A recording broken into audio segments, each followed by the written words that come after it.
देश भर में वैक्सीनेशन की प्रक्रिया जोर शोर से शुरू हो गई है और हर दिन बड़ी तादाद में जो सीनियर सिटीजन हैं वो वैक्सीनेशन का पहला डोज ले रहे हैं। 60 साल से ज़्यादा के लोग, इसके साथ साथ सरकार ने 45 से 60 साल के वो लोग जिन्हें कोमोर्बिडिटी की बीमारियां हैं, यानी 20 गंभीर बीमारियां जिनकी जो लिस्ट सरकार के द्वारा जारी की गई है, उसका एक सर्टिफिकेट अगर आप अपलोड कर लेते हैं कोविन ऐप पे तो आप वो डोज ले सकते हैं। इसके बाद बहुत सारे लोगों के मन में ये सवाल है कि जिस तरह से सीनियर सिटीजन वैक्सीनेशन का डोज ले रहे हैं तो क्या वो भी जो है एक सर्टिफिकेट डॉक्टर से लाकर, क्योंकि 20 बीमारियों की लिस्ट है जिसमें बीपी से लेके डायबिटीज़ से लेके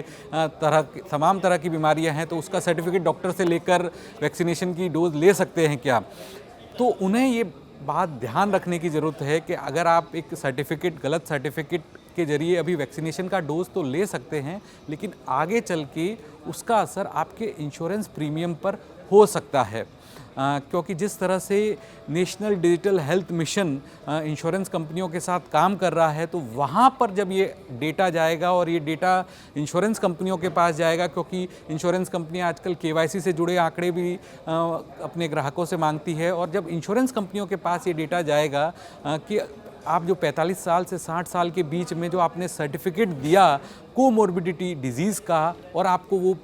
प्री एग्जिस्टिंग डिजीज़ के रूप में आपने इंश्योरेंस पॉलिसी में वो नहीं जानकारी दी थी, तो आपके क्लेम के ऊपर असर हो सकता है। कंपनी आपका क्लेम रिजेक्ट कर सकती है। इसके अलावा जब आप पॉलिसी रिन्यू करवाने जाएंगे तब ये कंपनी मान सकती है कि जो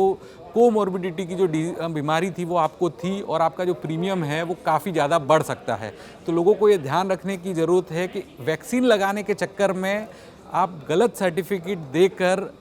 अपनी इंश्योरेंस पॉलिसी पर एक बड़ा भार डाल सकते हैं, वहाँ पर आपका प्रीमियम बढ़ सकता है। इसके साथ साथ जानकारों का ये भी कहना है कि जो लोग फिट हैं, जिन्हें किसी तरह की बीमारी नहीं है, लेकिन केवल वैक्सीन लगाने के लिए अगर वो गलत सर्टिफिकेट अपलोड करते हैं, तो इसका जो दूसरा पहलू ये भी है कि जो सीनियर सिटीजन हैं, जिनको जो एलिजिबल है,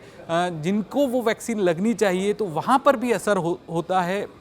तो इसी वजह से लोगों को ये ध्यान रखने की ज़रूरत है कि आप गलत सर्टिफिकेट के जरिए वैक्सीन का डोज ले रहे हैं तो उसका जो दूसरा पहलू है, जो दूसरा प्रभाव है कि आपका इंश्योरेंस बढ़ सकता है। आपके इंश्योरेंस